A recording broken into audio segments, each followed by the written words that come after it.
Hi everybody, Sanbona and welcome to Reality Buzz TV, where we talk about all things reality TV shows and all things reality TV show stars. So guys, we're going to talk about a new show here. It's called the Shebeen Queens, okay? It's a new addition to our reality TV shows in South Africa. Listen, I hope that it's going to be a good one, okay? I hope the producers are good and they'll be doing the producing for us, okay? And the directors will be doing the directors things for us so that we get a good show. So you guys, the Shebeen Queens is on Showmax. I'm not sure if it's in any of the DSTV channels. I have to check, but definitely on Showmax. And they've actually released 2 episodes of this show, okay? And you have 3 ladies who are the main cast members, and they are the main, or they are the Shebeen Queens. But on this video, you guys, I want to talk about one of the ladies. Oh, Big Mama, okay? You have Big Mama, you have Alina, and you also have Oli. So, but you want to talk about Big Mama, you guys. I do feel like, depending on how they handle the storylines of Big Mama, it's a lot, and a lot of the things that are happening with them, it's relatable, okay? Some people in watching the story, they might get triggered because we all know how complicated the relationships between mothers and daughters can be, and this one is as complicated as the relationship between mom and daughter can be. It's very toxic, you guys. I think she has like 3 daughters, but we mainly see 2 of them in this episode. So let's get on with it. Listen, this show is just about, following the lives of the 3 Shebeen Queens. Hey guys, I don't know if you don't know what a Shebeen is. Where are you from? But a Shebeen is a place where people drink, okay? It's a bar, but not really. It's a township bar, okay? When your father is not home and he is a drinker, you find him at the Shebeen, okay? There's extra things that happen at the Shebeen and all of that. And then abantu babuye bagwazane khona lapho eShebeen. Listen, when you see people in the Shebeen, you don't think these are people that are going to heaven, okay? They're probably going to the other places because a lot of things take place at the Shebeen. The interesting thing about this show is that we have one lady that is actually a pastor and also runs a Shebeen. Huh? I know. Anyway, you guys. So Big Mama, you guys, is running a Shebeen, has kids that are claiming that, listen, even when they were growing up, the Shebeen was already there. So they felt like they were growing up at a Shebeen. So they are saying that they are home. They didn't feel comfortable or welcome in their own home. It felt like they were even safer on the streets than they were at the Shebeen, okay? And they were not getting enough sleep. One of the kids, by the way, you guys, it's grown-up kids. I say kids because they are Big Mama's kids, but it's grown women at this point, okay? One of the kids says that, I think they said they repeated grade 8 3 times. 3 times, because most of the time they were not able to sleep, they were not able to do the homework, and the mama was busy over there at the Shebeen. They're saying their house belonged to everybody because sometimes you'll be coming back from school, there are men sleeping in the dining room. Sometimes you go to the bedroom, and there are other men that are sleeping there. Listen, you guys, Big Mama is not one of those moms that are going to sit and say, listen, what did I do wrong? I'm sorry, my child, that you had to go through that. Big Mama is more like, listen, this is what I had to do to provide for you guys. Also, what are you complaining about? You are grown up, you can function. Those who can function, see if you can go for counseling, but you're not going to get it from me, okay? She's like, listen, the men that you found in the house, did they argue? Did they AS you? So what are you complaining about? Because they never did anything to you. They were just sleeping in the house, So the kids were just supposed to feel comfortable in this house that is supposed to be their home with random men that would just be sleeping in the house. That's the kind of situation. But she's not about to offer you some love, some hugs, and all of that, you guys. So that's Big Mama for you. Also, she is one of those mamas that have that toxic traits where every time she is communicating with her kids, it's about how the kids are not doing enough for her. Okay, every conversation is about how her fridge is empty. Okay, my fridge is empty, your guys' fridges are full, the neighbors' fridges are full, you guys don't do anything for me. When was the last time you bought me some food? The roof needs to be fixed, you haven't fixed it. She is that mama. Oh, big mama, you guys. So I'm surprised that the kids are still wanting to hang around her, because listen, if she was my mother, I'll be trying to avoid her. Okay. Now, you guys, the biggest storyline is that one of the kids, Abueng, I think it's her name, when she was 14 years old, the story is she fell pregnant. Okay, are we shocked? Not, because if a child is coming home and there are random men sleeping in the house, she might want to sleep somewhere else. And where is that somewhere else? At the boyfriend's place. And what happens at the boyfriend's place?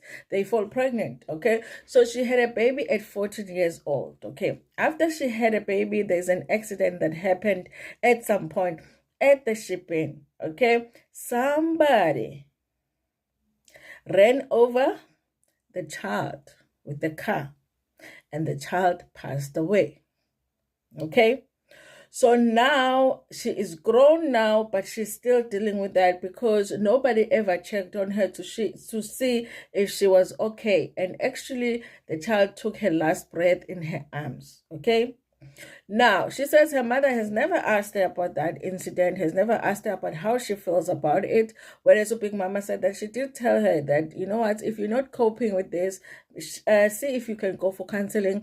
And Abu Weng had said no to counseling. Okay, so we do see like a heartwarming scene between the two sisters where she is sharing how she's not over that. Okay, even now she says she's trying to conceive, but she is not conceiving. Okay, and she has issues where she's feeling like, at least if things that are supposed to be done when you lose a child, you know, black people, we are gays, right, and all of that, that was not done. There's how much Big Mama was not even paying attention to that situation because nobody made arrangements for her and all that stuff, and she feels like that is the thing that has prevented her from having a child now, you guys. Okay, now when they are having a conversation between them, the sister is feeling like, you know what, you do need to speak to, you know, our mother about this, just to, you know, express to her that that is not something that you are over right now. You are still going through it and all of that, you guys. And so the conversation towards the end of the episode does take place where they are talking to Big Mama about the situation. What was very interesting for me to see, you guys, was that when Abu Wang is talking to her sister about the whole situation, she's very emotional, she's crying and all of that. But when she's speaking to her mother, it's almost like she knows that her mother is not going to be very warm about the situation. She's not going to show any compassion about this situation. So she's very cold when she's talking to her mom. She doesn't even shed a tear when she's talking to her mom. But when she's talking to her sister, she is very emotional. It's almost like she knew what to expect when it comes to her mom. Okay, now her mom, Big Mama, basically her thing is, listen, if you were not hanging around boys, you wouldn't have fallen pregnant, and maybe your baby wouldn't have had the accident that, you know, she had, and we wouldn't have all of these problems now that you are having right now, because if you just stayed away from boys. But the thing is, guys, is like, how do you teach your child to stay away from boys when they live in the house where men are sleeping in the same house, in the couch, everywhere, but you're telling her to stay away from boys, okay? And you're busy there in the Shebeen, who is taking care of the girls. I don't know, you guys, okay? So now she does not, I don't feel like she has any compassion for Umtanaki, just the fact that she lost a child. I think Big Mama is stuck in the fact that you were only 14 years old and you were not even supposed to be hanging around girls. Around boys. And she's saying right now, because what came out is that Abu Weng is dating girls. She says, listen, if you want another child, you can have another child. All you have to do is start dating girls. Guys, a big man. She says you just have to date girls. Okay, it's not a big deal. Why are you telling me that you are now struggling to conceive because of what happened when you lost your baby? Because all you need to do right now is to start dating girls. Okay, and you will have a baby.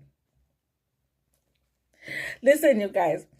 Big Mama has toxic mama traits. I don't want to lie, you guys. Okay. So even when they were sitting having a meeting, she's concerned about the roof because there's a part of the Shebeen where there is no roof.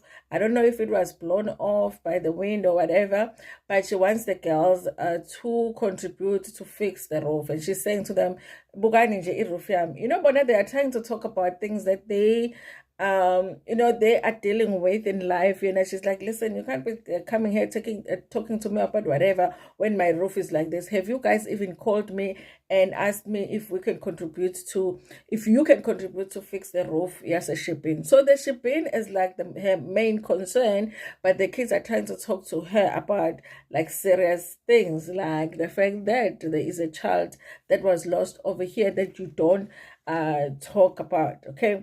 I feel like it's horrible, you guys, that she lost her child that way. Can you imagine your child dying at home in the yard and because somebody was driving a car, maybe didn't see the child? I think that is the most horrible way to lose a child because it means that the child didn't get sick or anything like that. The child was just playing in the yard. If anything, everybody around that situation should understand that that is a very traumatic situation. You are losing your child and you are losing your child that way. That's why I was not understanding Big Mama. I was like, Big Mama, can you just be like, listen, I'm sorry that you went through that, okay?